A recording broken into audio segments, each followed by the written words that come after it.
Yeah, I'm never using that one again. Hola, and buenos dias, GnGs. My name is Trekkw2ks, and this is Weekend Crypto, brought to you here on the Gentleman Crypto YouTube channel. Yeah, so I did a little bit better today as far as the setup, but at the same time, I'm seeing how the stuff is delayed, right? Nonetheless, if you don't know, the basic idea on this particular segment is I cover crypto-related news stories that happen over the weekend, pop them out 08 on a Monday morning. I've been trying to work better on doing this whole live thing at the 08, but the goal today was to do a pre-record. I'm giving too much detail. Nonetheless, I'm here. I got some stories. Of course, it's no price talk. You know, we got a number of other folks on the network that do that. That's King and Zay. That's the Simonson family. That's Black Rule. That's the Stack Bros.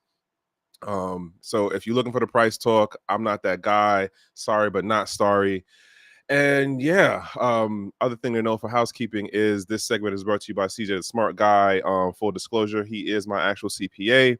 And if you were under a rock somehow, the tax thing just passed on April 15th. So yeah, if you're in an American jurisdiction, you're gonna need to cross your T's and dot your I's because the IRS ain't playing, and the other financial related agencies and departments are not playing either.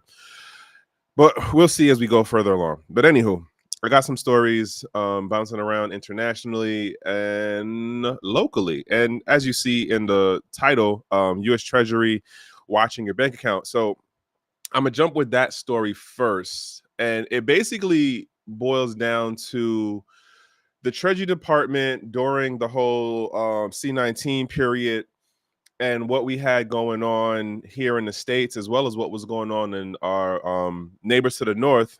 Shout outs to my Canucks up there. I got to make it back up there sooner than later. I really do miss being up in Canada.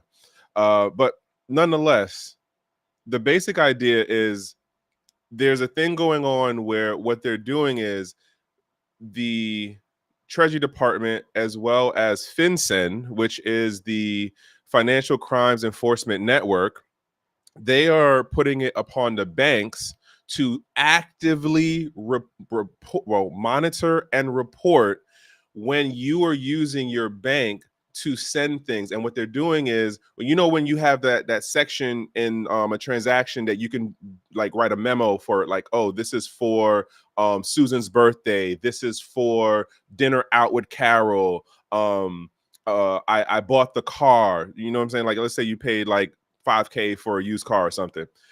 You have that option to put that in there. So what they're doing now is they're telling the banks, hey, you need to start monitoring for key words and then report up when these words start appearing in bank transactions. And there was something I seen that said that they were also, wait, which line? Search. Which line they went through banking customers? Yeah, so they're also looking at Zelle.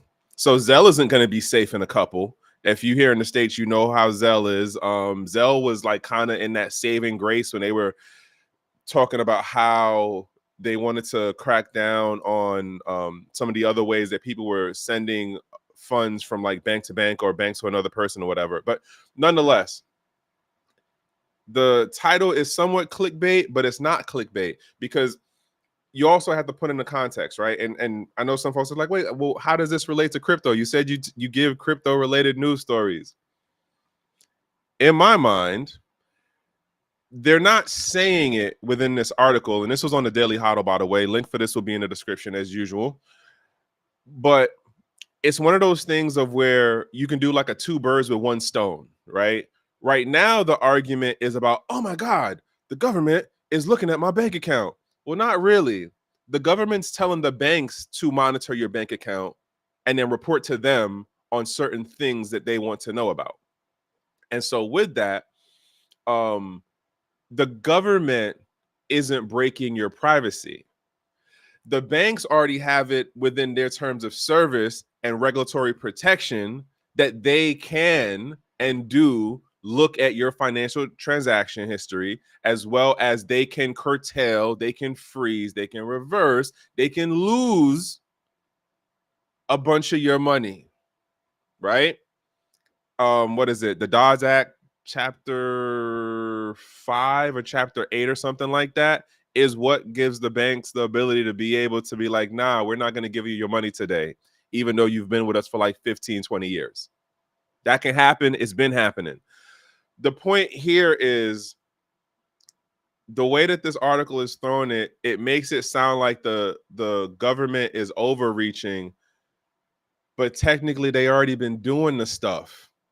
The real issue here is it's not just about, oh, we're going after criminals and this and following through on an actual investigation for illegal activity. This isn't about illegal activity. This is about capital flight control. This is about curtailing how you, as the person who worked for your money, as the person who has or supposed to have a bit the ability of like economic and financial sovereignty, is being curtailed by the financial institution and the government, really the bureaucrats. You don't vote for the bureaucrats. Remember that part. You vote for the Senate and the congressional folks.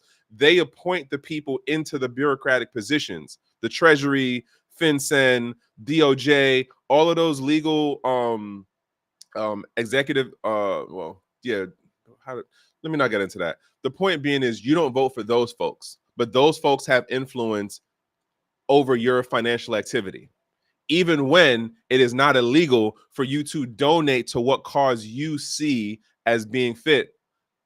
Now you have it that the government's like, we're not too cool with you donating to that. That's not cool with us. This is what's going on, y'all. I eventually see this picking up. And you know what's funny? This is how they was messing up folks before. You remember when we went through that whole era of where people were having issues with their banks, allowing them to send money to exchanges? This is part of how you was getting screwed, because they were monitoring, one, where the transaction was going, and two, like, what were you saying in the memos if you were writing anything in? Just throwing that out there. Another thing to be on the, here's the trend and the pattern. They're digging more into curtailing how you are allowed to spend your funds. Just throwing it out there, folks.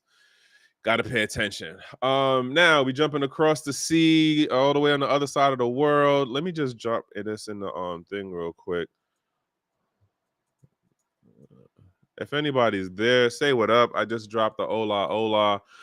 So Cointelegraph drops a story called Chinese workers paid in CBDC are cashing it out for real money. This is a report. Now, based on how I read this, what I don't like about this article is there are no actual numbers in this article. They talked, or they cut the quotes of one or two people, and they're like, yes, so people who are getting paid in CBDCs in China don't like, and it's like, well, how many people? Like, they literally have it where they are in the billions of dollars, and I'm saying dollars, like exchange of currency value exchange wise, they're in the billions that they were doing transactions. Good morning, GR. What's going on, everybody? And so they have quote volume, right? So the CBDs are going out, they're being used in certain regards, but some people are still like, nah, I gotta cash it out for this this yen. I'm not trying to mess with leaving it solely in the CBDC. And they make for valid reasons. What I thought was interesting, again, the two things that I thought was interesting in this article is, one, they don't give you an actual like, here's how much, here's how many companies and users were paid out as CBDCs, and then here's what we see for the amount of transactions that were reversed from CBDC back into the local fiat. So you don't really know, is it like half of the people? Is it the quarter of the folks paid out that way? So this is one of those, like, in my mind, the article isn't meant to necessarily inform you, but it's more about, well, look at how it's not really good. That's what this does, because they don't give you any hard numbers, and they don't give you the the local news platform that was covering the event, or give me a link to the actual report that was produced by that financial agency or department that was watching what was going on with it. So it's like, are you really informing me? Or are you trying to move my position on how I look at CBDCs and how I understand CBDCs over there versus how they work or would work over here? Again, like, you got to look at these things and go, am I being given a proper context for how that works there versus here? Because there's the cultural nuances. Because even in the end of this article, what they do is they hit a point about how the privacy was an issue. The financial privacy is having the CBDC thing. And what folks, if you ain't never been outside the US, I promise you, the concept of financial privacy, digital privacy, does not translate the way folks think it does. Like, you go to Latin America, you go to Africa, you go out in Asia, and I'm talking, you go into places where they have either a very low level financial infrastructure of just like traditional bank place and like one or two ATMs, you know what I'm saying, in a city, versus the like, you have it where X amount of the population of that country does not live in major city areas. Most of it is rural. The concept of financial privacy is very, very different across these different types of societies, is my point. And so I question the intention of this article and what is being pushed over here for the Western audience to understand versus what the people in China actually understand and how they're valuing or not valuing CBDCs as a form of payment by their employers and the use case and utility. I'm not saying CBDCs are the greatest thing since sliced bread. I'm also not saying they are the worst thing, but I'm looking at it from, in my standpoint, for my operational environment, they wouldn't be a good thing over here for me. Over there is a different case. That operational environment is a different situation compared to here in the US. This article does not put that context on it, in my opinion. Link for this will be in the description. If you disagreeing or agreeing with me, comments is always open. You know we don't delete, but we do keep receipts. So yeah, jumping on to this next story. This is not directly crypto, but it was also covered on Cointelegraph. And I was reading through it real quick. And basically, it's reports of bleached counterfeit bills crop up across North America. Now, here's why I bring this up. If you've been paying attention to me for the last couple of months, I've had at least 2 to 3 criminal related stories a month about like dark networks and money laundering elements within various parts of the US, right? Like, so New York has their thing going on. Remember, I covered the story with the Indian network. There's other situation with the lady over in UK who was doing the thing through Dubai and stuff. The point being is, when you want to like get an idea, I think there are multiple ways to get ideas or get a picture or sentiment of how your economy is doing, as well as how things are doing on like the larger scale beyond just like your state or your country, right? And when you look at like what's going on in the criminal quote element, when you start to see either an expansion in certain things or you see a decline or a total move of where it might have been something that only happened on one side of town, now it went over to the other side of town, or you start to see where there was just something that we saw like in the northeast of the US, but now we're starting to see it in the Midwest. So case in point with this stuff going on with the money situation, capital flight control, money laundering, in my mind, is kind of hand in hand.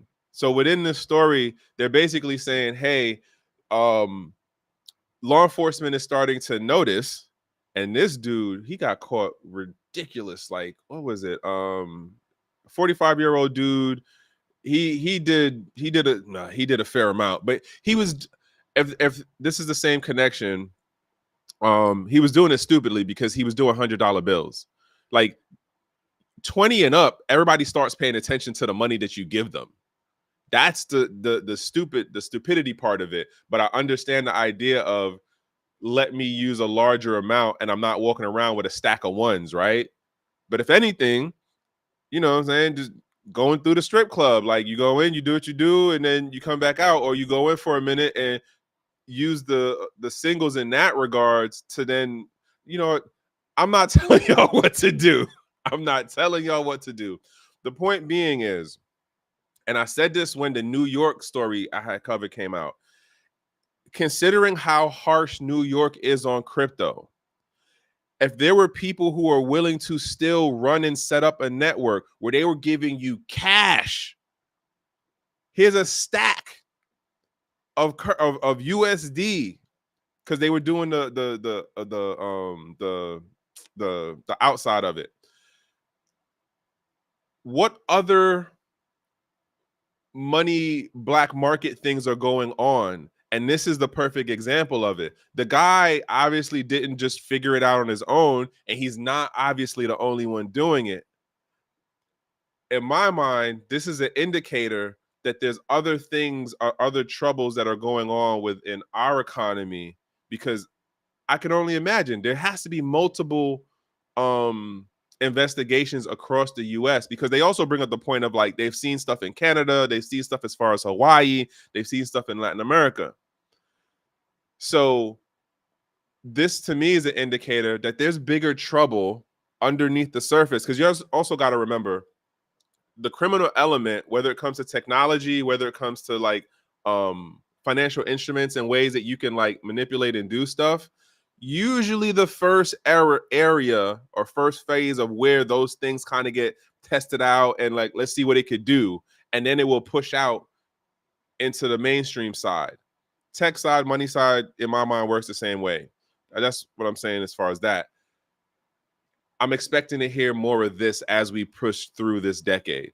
Because if you're paying attention to the other things going on in the economy, the buying power of the dollar is not going up. It's locally speaking, within the US, inflation is kicking our asses right now. This will tie over into crypto at some point, because somebody's going to do something where they're going to figure out a way to use fake fiat to get it into some exchange, and then it's going to be a whole thing about money laundering. That's at least one example in my head. But nonetheless, I'm going to jump off to this next story. Last point, I'm just taking it as an indicator for there's other things that will start popping up. Depending on what you're paying attention to, you might see this sooner than other people, especially if you're in law enforcement. Just saying. All right. So this other story that caught my attention was Russian energy firms prepare to hunt private crypto miners. This basically boils down to people are using, all right, in general, right, as a civilian residential person, you don't use your electricity to, quote, make money. You don't use your home electricity to make money. And we're not going to talk about the remote work folks, because some people might jump into that part of it, right? In general, you are using the electricity that comes into your home to power your lights, to keep the fridge cold, to get the hot water heater going, to have heat during the winter, right? So the way that this story breaks it down is like the energy sector, energy industry is pushing the regulators to start making rules and laws that will basically go after the mom and pop folks, the home basement miner folks, because the claim is, hey, this is disruptive to the network. What, in my mind, the real reason is these folks are using more energy and they're making money, and we as the industry, the energy industry, are not being compensated for the retail side of it in comparison to how we are compensated for it in the commercial side of it. When you have a business, it is understood the ability for you to be able to draw high wattage and use energy for machines, for people to do either physical work, for people to run the computers, to be able to do the work that they do as far as like the non-physical side stuff. That is understood. Hence why this whole situation with Europe and how they have now lost their cheap energy costs that they were getting from Russia is affecting their economy, because now the energy is more expensive. And that means, well, if the energy is more expensive, does our production go up? No, because it's costing us more. So we can't scale out. The point being here is the energy industry in Russia is looking to go after the mom and pop folks. And the interesting thing is they're pushing smart meters, which I kind of wonder, as far as like, how is that not already a thing over there? Because it's not like Russia's a backwater country, right? For the things that I've seen about like St. Petersburg and some of the other places, it's not a backwater country. It has a sizable technology infrastructure. So I'm surprised that they're just talking about smart meters right now, which in my mind, if their industry is arguing that over there, how long do you think before our industry argues that here? We already have what's going on with the different states, say, where some states are pro. Hey, what's going on, Crypto City? Some states are anti, right? So you have it that like Virginia made a proposal for how the citizens of Virginia have the right to mine Bitcoin, hold Bitcoin, and do all of that stuff. Hasn't gone to full thing yet. It's still in the proposal phase. I forgot whose state just did something, and I covered the story, but I cannot remember the state for the life of me. It's not Wyoming, so don't say Wyoming. What up, nerd up?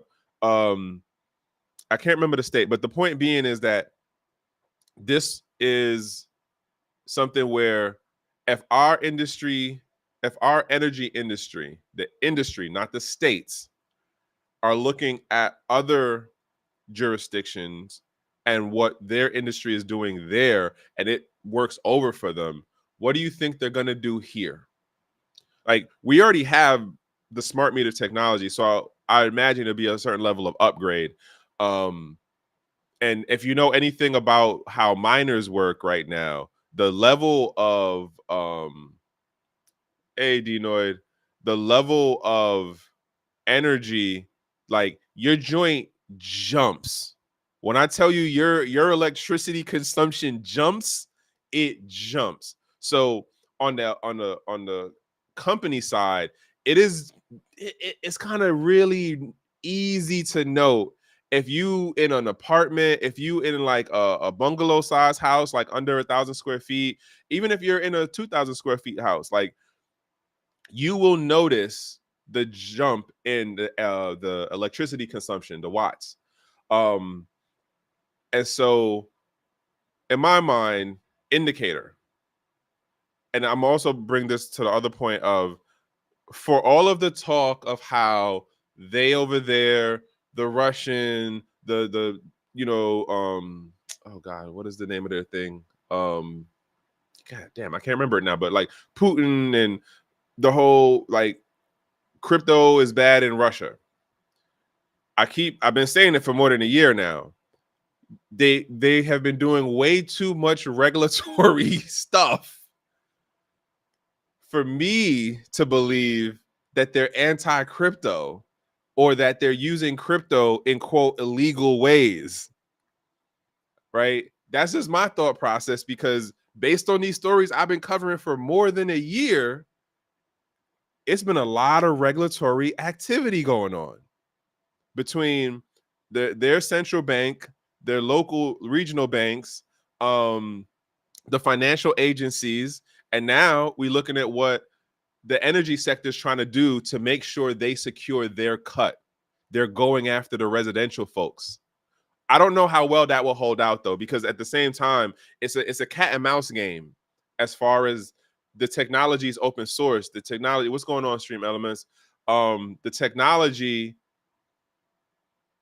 is where you have the company on one side and let's say the free thinker DIY person on the other side. How do I say this? If anything, aside from the fact that this will crack down on a sizable portion if it goes through on the mom and pop sector, it will also push innovation in the development of the miners to be less produce less heat and then be more energy efficient. I will be interested to see how this plays out in the next couple of years if this actually passes through in Russia, and how would that proliferate through the rest of the mom and pop sector of mining. And I was saying to my homeboy the other day, like, yeah, everyone's talking about how the new miners are more efficient and like it's gonna if you're at the commercial scale, they're basically gonna eat up the rewards and stuff, and a lot of the mom and pop miners won't be able to get anything really. And I said, at some point within this decade, I see it that something is going to come out as far as another revenue source out of Bitcoin mining. Strictly talking on the Bitcoin side of this stuff right now. I don't know what it is yet, but something else is going to come out of this because people are people. They're going to come up with something. They're going to try to figure something out. The question is, will the rest of the space adopt it? And I'm not talking about the ordinals and all that stuff. I'm saying something beyond that. I don't know what it's going to be yet, though. I'm still waiting to see. I honestly am still waiting to see. All right, next joint. Real quick. Turkey prepares new crypto law to align with international standards. If you don't pay attention to anything on the international scale, then you just don't have Turkey on your radar at all. It's not even something that you could find on a map, right? I bring this story up because this is just another sign of how Turkey is 100% working to position itself as a viable link within the Western markets, within the Western governments, within the Western financial industry, because generally speaking, Turkey is seen as like a gray market area where you have to watch their financial transactions. So like if you're on the banking side or the financial side and somehow whatever that incoming transaction is touch something related to Turkey, that's an instamatic order, like flag. Depending on where you are in the States or Europe or certain Caribbean islands, it's an automatic like flag and stop. Account is frozen. The point being is Erdogan, who's their prime minister guy, he has been definitely doing his thing on the international scene to put Turkey in a more advantageous position. And he's also playing somewhat of the go-between of like Western Europe and Eastern Europe and like things going on with Russia and like as well as the Muslim world / Arabic world / Persian world. It will be interesting to see how his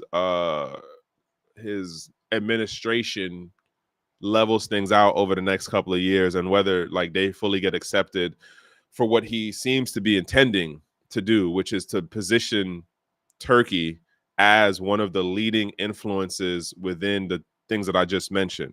Arabic world, financial world, and that cross between the Europe and like Russia, China thing. They're just going to follow the same stuff that's already going on, at least publicly, as far as the transportation laws and the KYC stuff. So it's nothing really groundbreaking that they're doing. But I think this goes to the bigger thing of how Erdogan is looking to position the country in the geopolitical sense. If you've never heard the phrase multipolar, that's the stuff that's going on right now. In the bigger context, geopolitical stuff. Just throwing that out there for the folks who pay attention to the international stuff. Let me jump on this one real quick. So Kraken challenges SEC overreach in recent court filing. I'm going to read this section and I'm going to give my thought on this. So the short of it is Kraken motion outlined a critical distinction between the primary offerings conducted outside of its platform and the secondary market transactions that occur within it. The filing emphasizes that only digital assets, not investment contracts, are traded, broken, or settled on Kraken. or the distinction according to Kraken underscores a fundamental misunderstanding by SEC of the digital asset transactions involved. So, one, the SEC is not misunderstanding. The SEC is saying this is how we want to define stuff. You're going to have to listen to us because we have authority to be able to do this. And we can argue it enough based on these other precedented court cases before this that say we have the authority. We're walking the legal framework to our advantage, to our side, to our position on how we are looking at these financial instruments. Two, in my mind, Kraken is a little like, what is it? Too late, too something, too little, too late.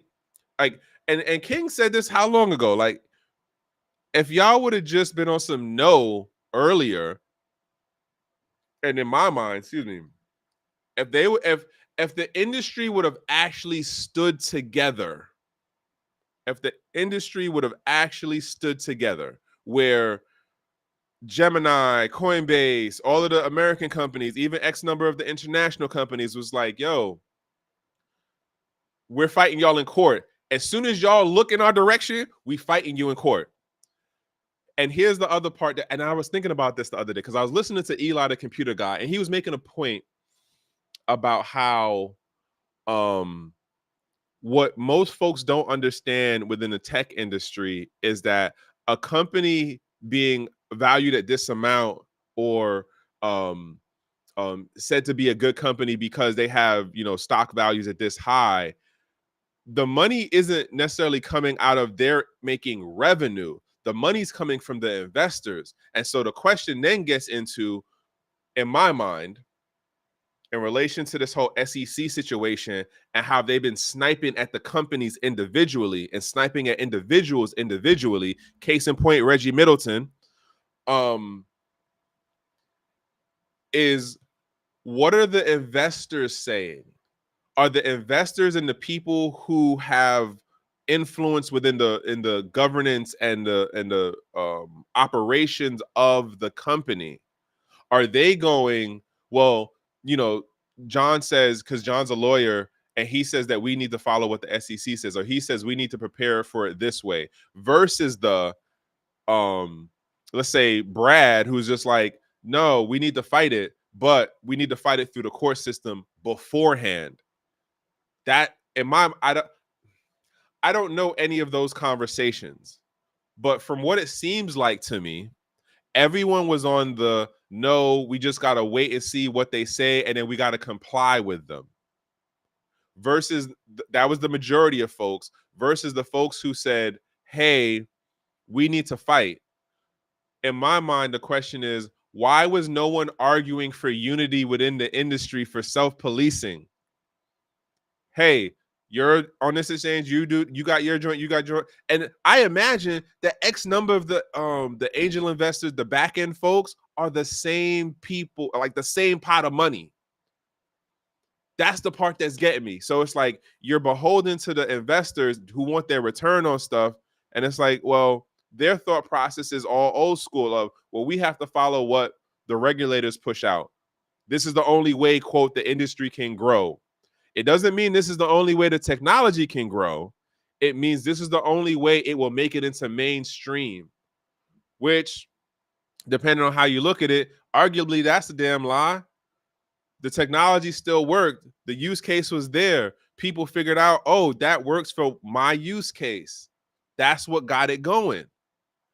But yet we're constantly told you need to have regulatory adoption in order for a technology or a use case to proliferate. And no one is having a conversation about the people on the back end who are the money bags for these companies. In my mind, it was a divide and conquer thing. Andreessen Horowitz, 16Z, 16 ounces, like they literally distributed multi-million dollars across different Ethereum based and non-Ethereum based projects. And this is like, all right, well, if we did, 20 of these, as long as like 3 of these make it, we make the money back. Like the numbers are really weird. I get the mentality of it, But at the same time, it's like, well, then that means your idea of how the industry should grow and develop and proliferate is not the same way I'm looking at it, because you only see it, well, how do I make money off of it versus how does this technology actually help people? That's just my thought process. And like, this is the stuff that Jesse was arguing about in the beginning.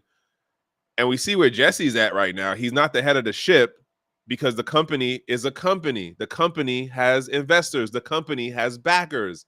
And they have a different viewpoint. That's just where we at right now. Little too late in my mind. Like, who has the bigger bank? Is it going to be the investors behind Kraken, or is it going to be the federal government? And then, if they did some shit where they were like, all right, well, we're going to start going after the business and we're going to start messing with the money. The investors are going to get on the people who run the business to be like, yo, kowtow, do what you need to do so I can get the rest of my money. That's what our system is, y'all. That's what our system is. I mean, I guess a little hand clap for saying something, but arguably too little too late. We'll see how it works out. Actually, another thing to note, I wonder how many other crypto related businesses are going to start like flipping back. But who's going to actually say, all right, we need to actually come together? I'm wondering that part. Just throwing this one thing out here too. I didn't even read the article on this, but apparently CZ might do a book. That if CZ dropped a book,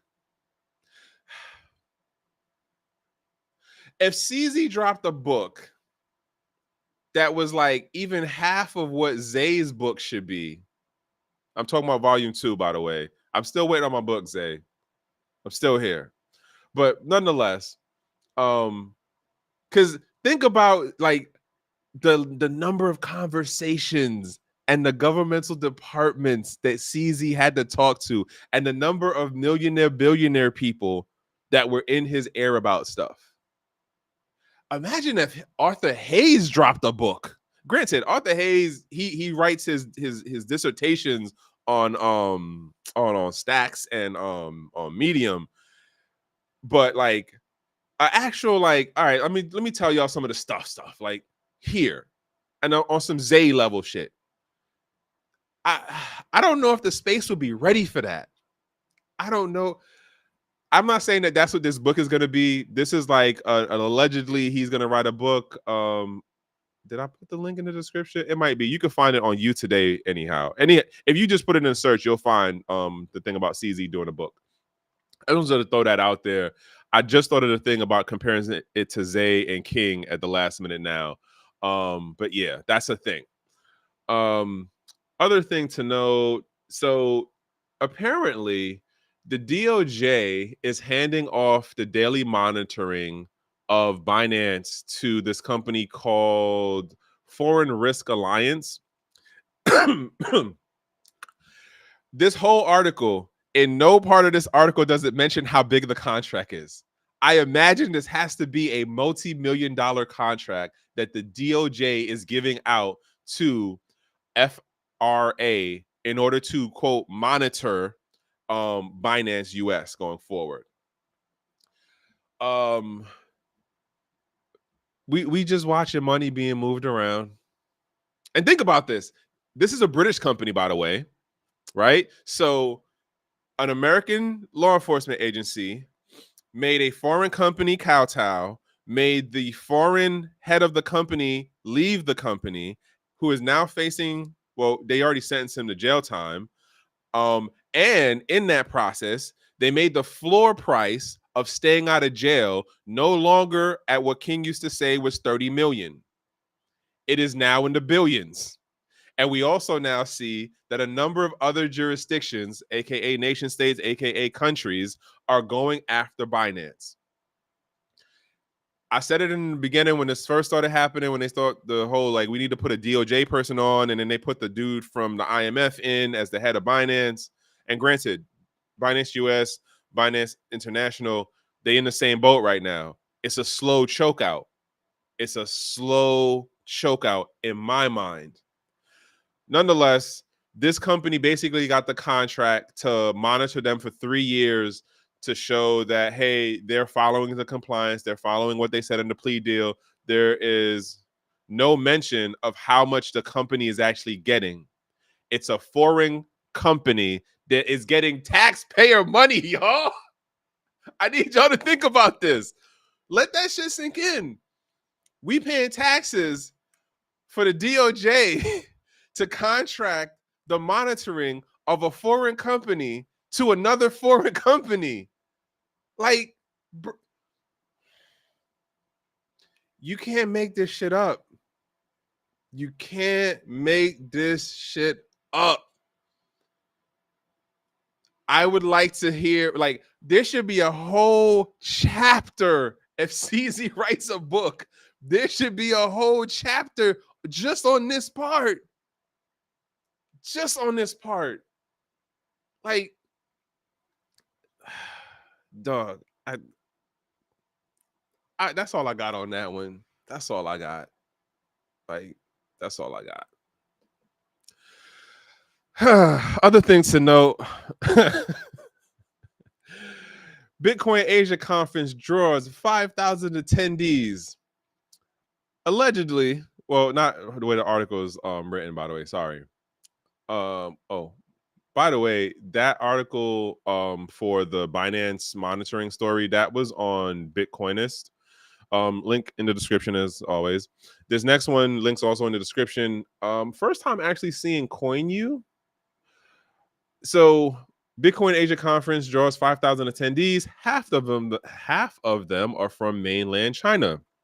Now, the thing that got me of why I kept with this story, well, there's a couple of things. One, there was no other repeating coverage of this story, right?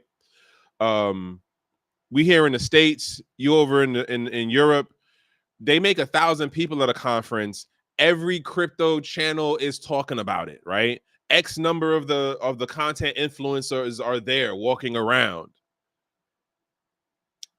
5,000 plus people go to a crypto conference in Hong Kong, and half of them are from China. I've been saying this for months now at this point. Hong Kong is a sandbox.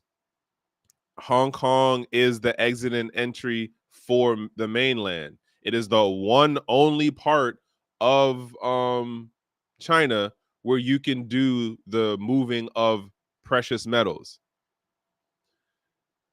They're now pushing the thing with the CBDCs in Hong Kong. They're now also they did the thing with the ETF, which from what I've seen in other news things, didn't draw the attention that it was being fluffed as months earlier. What's going on, Mr. Lamas?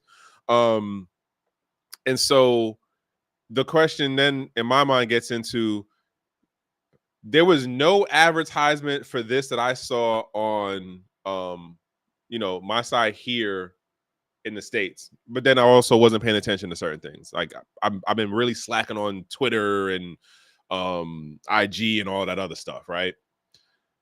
But yet they got 5,000 people, and I don't even know how much the tickets were, but I imagine they wasn't cheap because Hong Kong ain't a cheap place, y'all.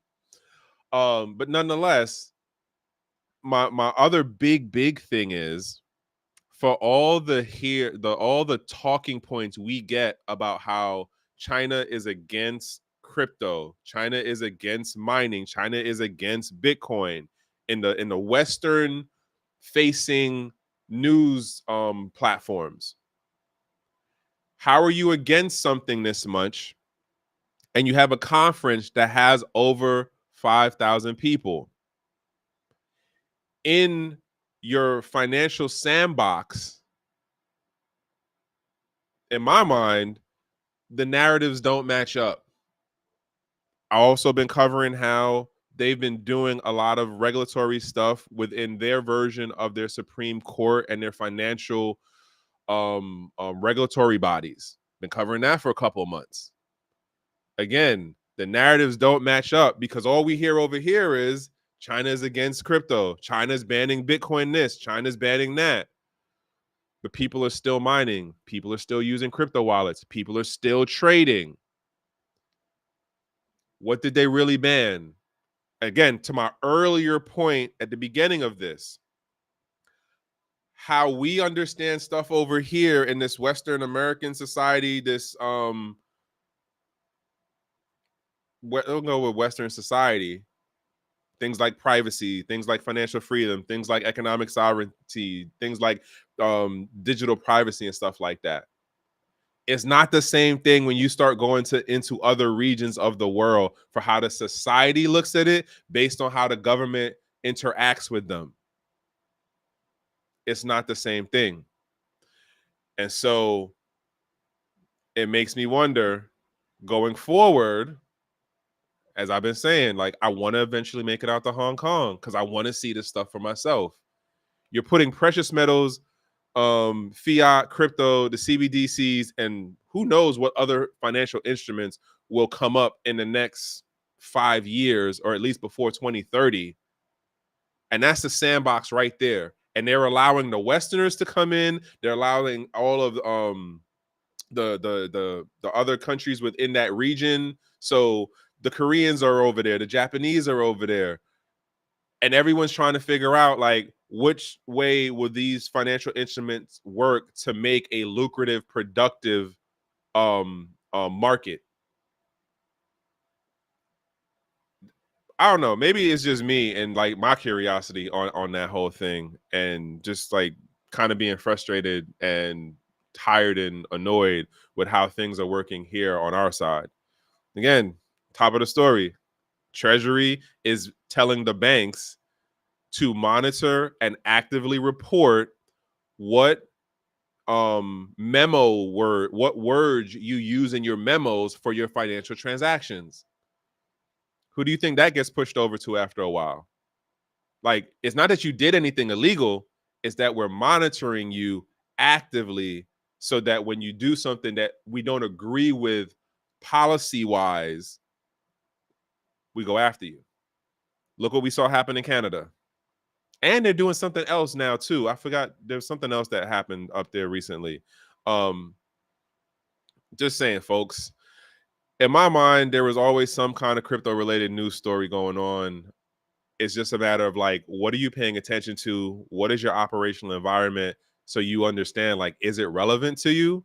It might not be relevant to you now, but that doesn't mean it's not going to change in 3 years. Case in point, Russia energy sector is talking about going after mom and pop miners now. What does that mean for the US in 5 years? What does that mean for our energy industry and how they'll look to go after mom and pop miners in the next 5 years, in the next 3 years? The states are doing different things for protecting or banning the individual mom and pop level folks' right and ability to do their own mining. The states are going in different directions. Just saying, this is our operational environment, and there is no continuity in favor or against. Everyone's doing their own thing. The regulatory body is hammering people, and at the same time, folks are still trying to find ways to get a bang for their buck by doing counterfeit fiat money. This is our operational environment. Just saying. All right, I'm done. Last minutes. That was the last story. Yeah, it was. I'm hoping everybody had a good weekend. Hopefully, if you still have your mothers with you and you have amicable relations, because I know some people who have lost their mothers when they were young. I know some people who've lost them recently. I know some people who have non-amicable relationships with their parents in general. Hopefully, you're not one of those people. You did get to enjoy the time or at least share the sentiment. And if you're a mother out there, happy belated Mother's birthday. I mean, not birthday, but happy belated Mother's Day. It's a Monday. Go out there, be productive, or at least as I say, productive over busy. This episode is brought to you by CJ the Smart Guy. He's a certified CPA who focuses on cryptocurrencies for individuals and businesses that deal within that realm. Not saying you got to use him. His link was in the description. but at least do your due diligence and research when you figure out who you want to use to deal with that tax side stuff, because it can get funky. And as I say, from one human to the next, if it can't be a productive over a busy day, at least be in a safe place, in a safe space, and in good company. And that's what I got for you, y'all. One. Do, do, do.